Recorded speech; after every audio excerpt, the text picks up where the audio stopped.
on that and have her come. But if you're there, if you want to come off camera. So if you do not know Butta, she has been a major supporter of the 262. She is in the book. She has been on the stage before. And let me introduce our 262 sister and friend. We are so excited. She is our celebrity speaker for today, and you will see her in August because you can't have a, Sisters in Symphony. I can't have a Sisters in Symphony party without this incredible woman. So you get to see her come back and be on an incredible panel. But if you do not know Butta Rocka, she is an executive film director. She is a writer. She is an actor, and she is a powerful international recording artist. And I suggest highly you follow. She is very active in the world of social, and you will be blown away. We were talking about how women can do it. This woman can do it. So Butta, welcome to the stage, my friend. Hey, how are you, Deb? We're good. We're good. We've been going on our second day of empowerment, so we are feeling good. We're feeling good. I see y'all are rocking and rolling. Yeah, absolutely. Well, look, some women know you, some women don't know you. Do you want to kick off a little bit by giving us some of your background, and we'll get into having some chat? You gave such a great introduction, but yeah, like Deb said, I'm an international recording artist. Well, I started as an international recording artist. I've worked with people from Zac Brown, Collective Soul, TLT, Akon, Usher, Janet Jackson, Kanye West, and a few other people. I transitioned into doing film from a fall that torn meniscus, torn ACL, dislocated my shoulder, which took me off the road for an entire year, and I had to figure out my entire life. And so since then, I have also been executive producing. I have a film that's currently out right now called Finding a Perfect Guy. And I have a new one that's about to drop. I also have a new album about to drop called Thankful that I turned into a film. And what else? I'm trying not to say too much because I know you got some questions. But that's just the gist of everything. I'm a 3-time best-selling author. I have a podcast that's on 6 stations overseas in London, Italy, Japan, South Africa, Nigeria, Canada, iHeartRadio. And yeah, I'm just excited to be here. Right on. And you're a mom. And you're a mom. Yes, I'm a mom and married. Absolutely. And all 3. Both of my boys and my husband are entrepreneurs of their own. My sons have their own magazine called Defiant Ones Teen Magazine, where they feature a lot of teens and young adult celebrities, but more importantly, they talk about the health and wellness of young people, financial literacy, all these different things that a lot of teens, young adults don't really talk about. They talk about that. And my husband is, oh man, just awesome. He's a trainer. He's a celebrity guest chef, and he also has his own spice line for called Diabetic Cuisine Spices, which he reversed his diabetes, and now he's made it his mission to help other people. So we just a house full of entrepreneurs. I forgot. I don't know how I forgot this. I also have I also have a festival called BBR Indie Films that has now been in existence for a little over a year, almost a year and a half now, where we highlight indie filmmakers and their films, and we bring out pro panelists that are executive film producers, major actors, and people in the music industry that have Grammys and different things, because of course music goes into all films. And we educate everybody. We don't gatekeep.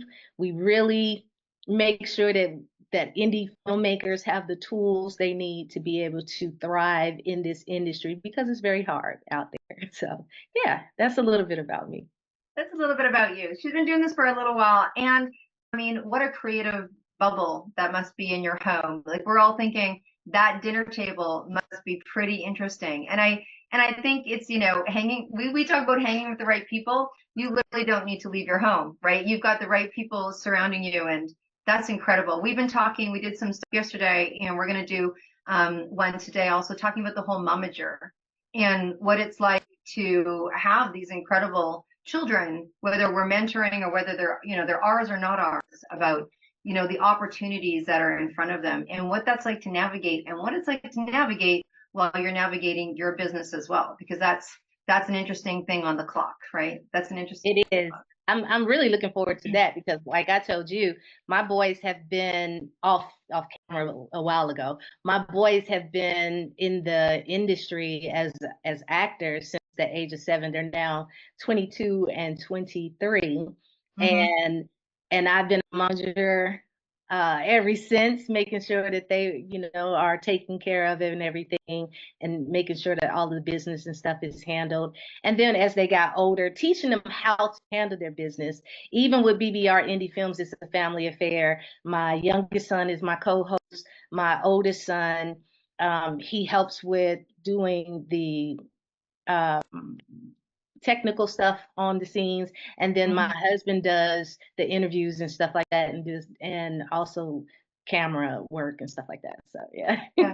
Wow, that's so inspiring. And I know that after we have this chat, if you could do us a favor, so our phone doesn't go off, put some information in the chat so people can check all the things, right? That would be, Absolutely. as Carol would say, all the things.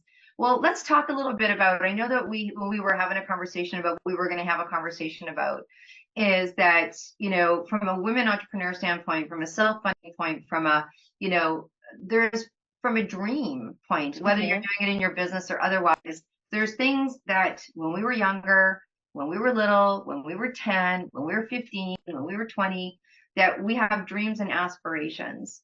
And what it's like to start to achieve some of those dreams and aspirations. Some of Right. us here have done things like wrote a book. You know, only what 3% of people in the world wrote a book, but 87% of people want to. There's people that have hit certain levels in their business, right? That they were like, I've always wanted to hit six figures, multiple six figures, and these people and we get to these accolades, yet they're still different. And so we had this conversation about where do you go from when you are living the dream and you still have dreams to do, to be more, do more, have more, grow more. Um, so we just thought we'd have like an open conversation about what are some of the things that keep someone going or motivated, or what do you do differently when you start to achieve some of the things that you want?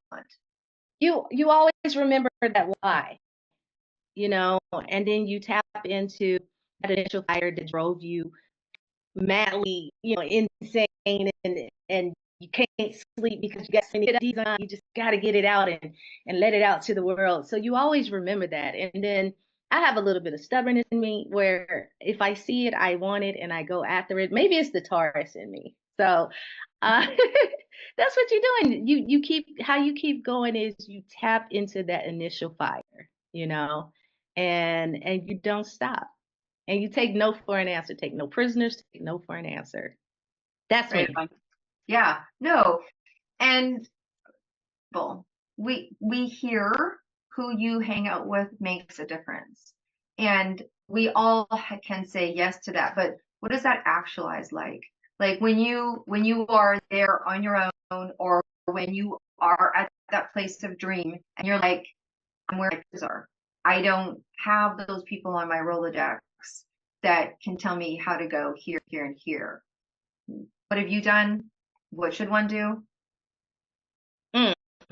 Well, so for me, what I do is even though I might be in a room and I feel like I'm amongst my peers, there's always going to be somebody doing something more, or at a level that you want to be at, right? So for me, I even though I hang around, people that were the same level, I always make sure I surround myself.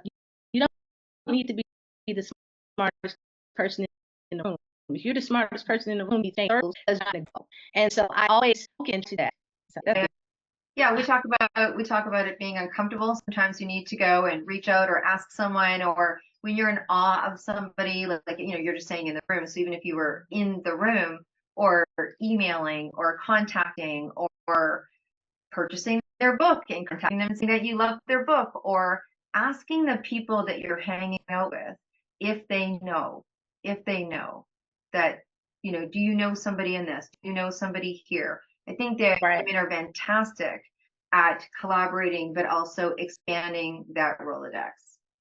Absolutely. It's very important to always grow up is what I say. And like you just pointed out, always see and strive for, okay, well, if somebody else is doing something that I want to be able to do, even if they don't know the person, it's three times separation. That's not the term, but Three you get hands what of I'm. separation. Yes. Handshake. So you always level up and ask people, who do you know? Who do you know? Who can help me to level up? Deb, I am so sorry. My computer, and I did not realize that they was using my computer. My computer is about to die. I have to go get my charger or we're going to get cut completely Okay, off. well, you go get your charger, and I've got I some am people so that I can help you. sorry. No, go I'm get so your sorry. Give charger. me a few seconds, y'all. No, Sorry. that's okay. You can do that. This is how it works. This is the true life of technology. So, Miss Kathy Holt, let's see if we can have a conversation with you a little bit while we wait for Butta to come back. And so, Desi, can you undo Kathy? Let's see. Okay, there you go. So, Kathy, you have been in the field of women in leadership and empowerment for a long time. There's been different stages in your career for sure. What were some of the things that you did as you were leveling up that you found very helpful? I think one of the biggest things is just finding people like this group of women who challenged me, and some were, as Butta was saying, smarter than me in the room, so that I was always learning, and just getting like-minded people to support me, but also challenge me. Right. Very good. Very good. Well, Butta, we were just talking to Kathy Holt, whom knows you and you know each other. Kathy was she was at the Emmys with us giving out the book.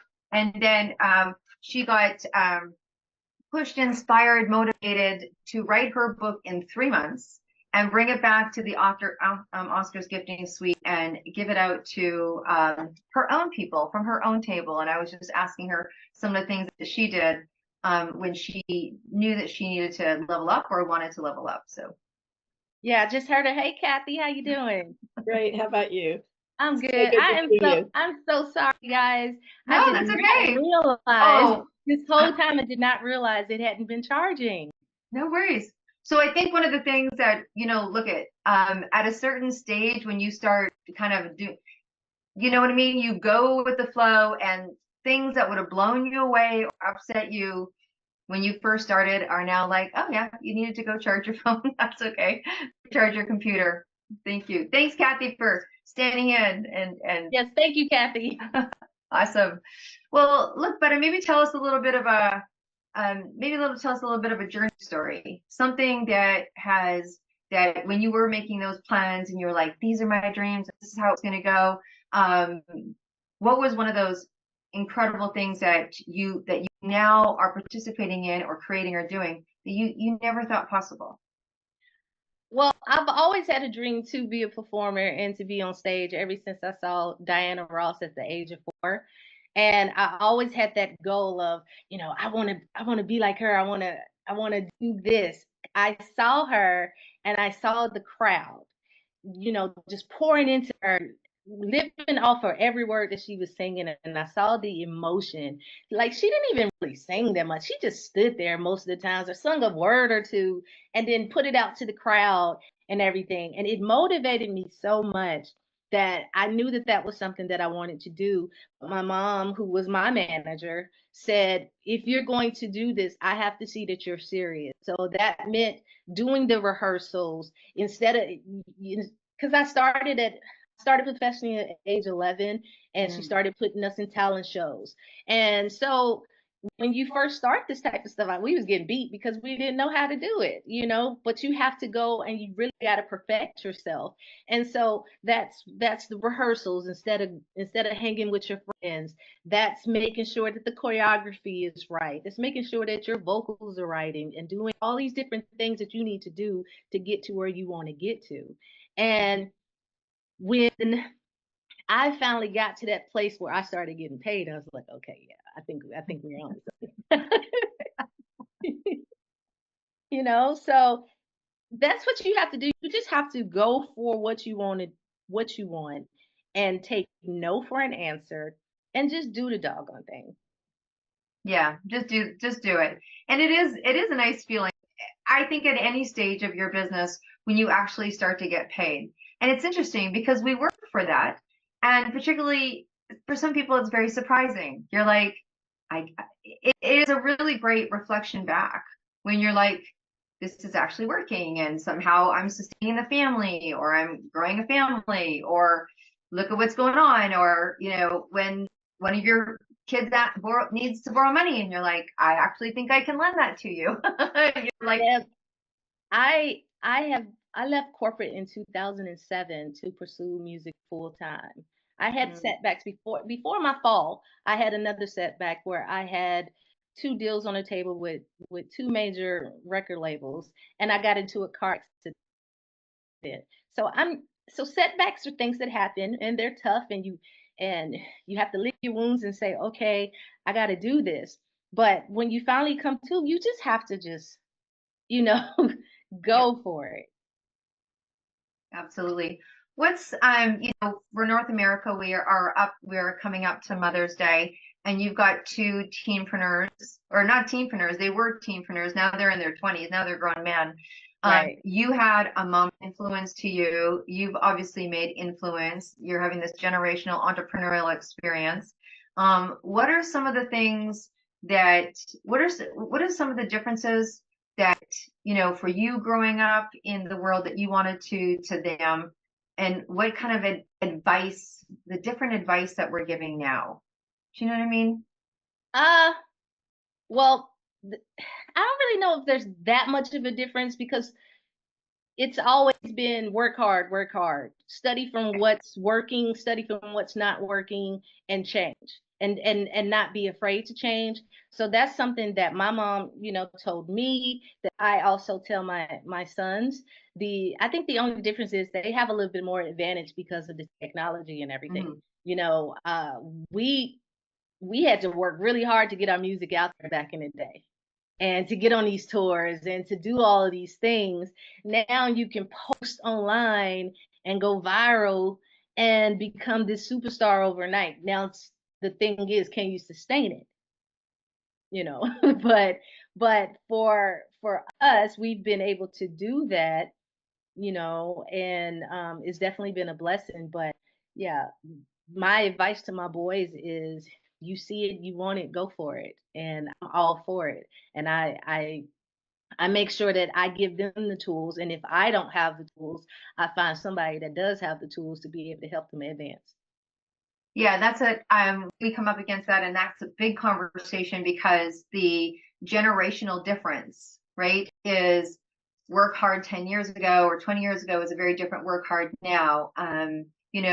Be careful who you play with and sign contracts with, and who you go into collaborations and agreements with is the same, but very different now, right? Yeah.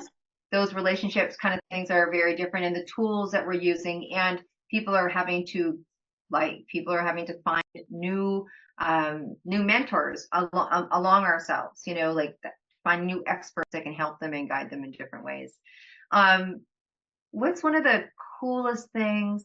I mean, you've had a lot of cool things happen, right? But you talk about working hard, you teach your kids to work hard. Obviously there's been reward for working hard, but what was one of those things that you were working hard, but just happened and it was like cherry on the sundae? You were like, that's a cool moment. Like, that's a cool Um, experience. I think a cool moment for me was when I performed here in Atlanta at this place called Centennial Park. It was in front of 5,000 plus people. It was my second show coming out as an artist. And like I said, I had left corporate in 2007.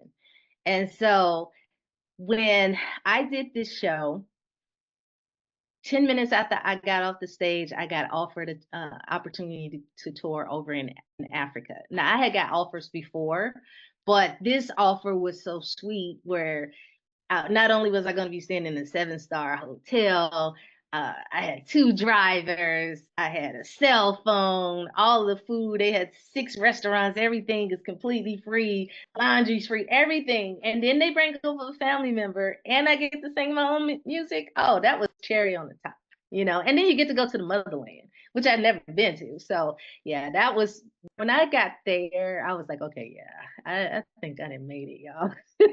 Right on. Those moments, I was sharing about them yesterday. I can remember the first time I felt proud of myself. I felt proud of Hmm. other things. I felt proud of the work that I had done. I felt proud of my team. I felt proud. And I literally was just walking home from a movie. And I just went to a movie by myself because that's where I hide out, FYI. And I just came out and it was such a embodied feeling. And it was just this moment. And I was like, oh, I think I made it. And I think when I said I made it, it wasn't like I didn't have aspirations to do more or different. It must have been just something when I was younger that I had aspired for that I didn't put together because it came from a place where I wasn't thinking about it. And I literally Hmm. had to call my friend. And I'm like, I think I've made it. He's like, okay, crazy. What's up? But it is a special moment. Um, I know we don't have a whole lot of time left, but I'd love to have you share any message that you feel is important at this time for women to rise up, to be a part of the tide, to embrace this incredible holiday that's coming up, around sister supporting sisters. In North America, at least it's Mother's Day, and what that's like for us, whether you're a mother or not a mother, or mentoring, maybe you're a mentoring mom. But if you have any final kind of words that you want to share with us, and then let us know what you're doing and where we can hang out with you. Yeah. My words is always don't be afraid to pivot. I think because I have fallen so many times and had so many setbacks, sometimes you're so stern on this is what I want, this is what I want, this is what I want. But sometimes that might not be what God wants. I mean, I don't want to get super spiritual and everything, but sometimes that might not be what the creator wants. And so sometimes you have to be open to other avenues.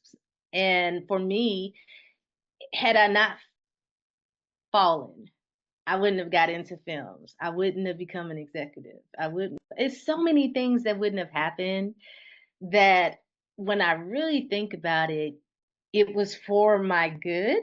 I mean, of course it hurt because anytime you have a setback, that hurts. But there's so many lessons and blessings that came out of that. Also, I would say find your circle, find your sisterhood, surround yourself with like-minded people. But again, don't be the smartest person up in this room because then you need to find a different circle or add to the circle because you have to be open to growing. The growing pains hurt.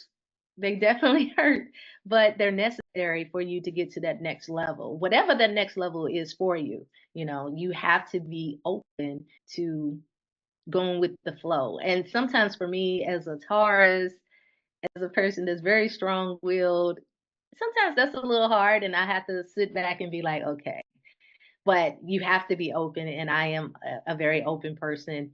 It might take me a second to think about it and hear it out and make it make sense logically in my mind, type of situation. But you cannot be afraid for change. You cannot be afraid to pivot. Be open to that and surround yourself with like-minded people. Create that sisterhood. Deb, you already got the sisterhood going on, so technically all you got to do is tap in with Deb and everything she has going on. There's so many amazing women that's doing all different types of things. That's one of the things that I love about you. Your whole circle is different types of entrepreneurs doing different fields. And so all you have to do is just tap in with Deb, grow your sisterhood, ask questions, make comments, and grow. Right on. Thank you so much. Thank you. And I think asking questions is huge. Asking questions is huge. Having real, what I call 262 kitchen conversations where you're like, let's get to it. And I know that when you say pivot and setback, when women hear your story and the changes and the pivots that you've had to do, absolutely painful. And I get to watch you from afar. Like the rise is real. Like, you know, it is real. It's tangible for anyone that's out there. Like, man, it's not happening fast enough. It's not like you've got to follow Butta's story. Like literally, I live vicariously through her on Facebook. She's really great on Facebook. That's where I find her and hang out. But you get to watch it to be real. And Deb, let me tell you this: when I had my car accident, I was drinking from a straw for 6 months and lost those record deals. I thought the end. I thought it was the end of the world, you know. And then when I finally did come back out a year later, those deals were no longer on the table.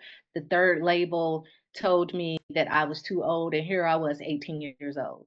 That was so devastating for an 18-year-old, you know. And I could have given up. I could have totally given up, but instead, I started doing backgrounds in the studio with TLC and with all these different people. And then I had a growth moment where I realized, hey, if I stay here, people are only going to see me as a background singer. So I wanted to grow. And so I pushed myself to not just be seen in that light of just backgrounds, because ain't nothing wrong with being background, but I wanted more. And even again, when I fell again, when I fell with the torn meniscus, torn ACL, and dislocated my shoulder, I was using a walker for 3 months learning how to walk again, 2 months with a cane. But I was so freaking determined to get back out there. My get back out there just happened to be a little different. I couldn't get on the stage and perform, but I still am creative. I still have a great mind. I still have all these ideas. And so I just put it to use and had to figure out what else can you do. And once I realized that it being creative and being who I am is not just defined by me singing. You know, I was able to really tap into so many things, and I wouldn't have became an Amazon bestseller in 7 hours. I wouldn't have got picked up by 6 syndicated stations on a podcast. I wouldn't have started BBR indie films. There's so many things that wouldn't have happened, you know, if I would have just laid down and just accepted it as what it was, you know. So again, there's so many things that does happen. Life happens, but you got to get yourself back up. right on, right on. So that it shows some love and hearts and all of the things. Thank you. You always show up and just pour into us. And I feel inspired and motivated. And I don't even sing well enough to be on a stage, but I walk off singing a little better. I was sharing earlier that, you know, recently it's been Loretta Lynn, coal miner's daughter, and I think I'm going to sing it a little stronger these days. But thank you so much for pouring into us. I look forward to having you back in August, but also thank you for what you do with the indie film. We talked about that yesterday. We had an incredible director on yesterday that's getting her movie out there. And you're right, it's not easy. And Right. so we open a door here for people to have voice to share about what you're doing. You give a door, and like you said, it's an open door because it's not easy. And anyone that wants to have a film, and it was really interesting what you said about turning a song into a movie. That was incredible because most people think about turning a book into a movie, but turning a song into a movie, now that my friend caught my ear. That's cool. I turned the whole album, Dev. I cannot wait till you guys see this. I turned my whole album that I'm about to drop on June 1st into a film that's about to drop. And I'm already getting so much buzz from it. Like, yeah. Okay. So you're gonna tell us where to do that, right? You're gonna like go in. Okay. So let's do one more round. Thank you. And thank you for our streaming family. And for those of you that are watching on the Women's Channel, we so support you. We know we have a large streaming family. We appreciate you. And I love the comments. So thank you for being here live. Thank you for being here on TV. And thank you for being our streaming social. Thank you. You. Yay.